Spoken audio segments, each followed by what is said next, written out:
Here we have an ETS project consisting of two devices.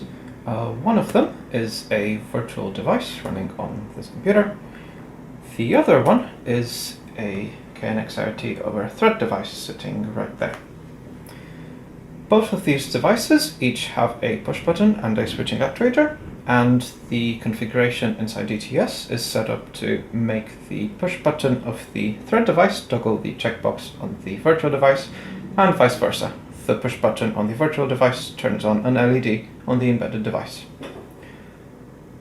Both of these devices have secure commissioning activated, and the certificate is already in there, so we don't need to add it again. Let's start off by programming the development board. We go to download all, and it's going to ask us to press the programming button. And the programming light will flash until the programming is complete.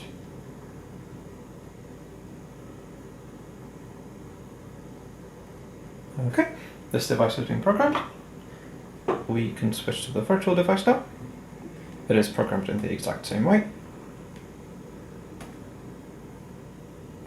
except that the programming mode button is inside the file menu.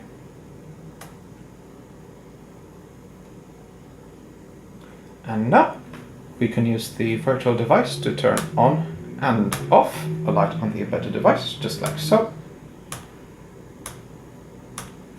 And vice versa. We can use this button on the Thread device to turn on and off the switching actuator on the virtual example.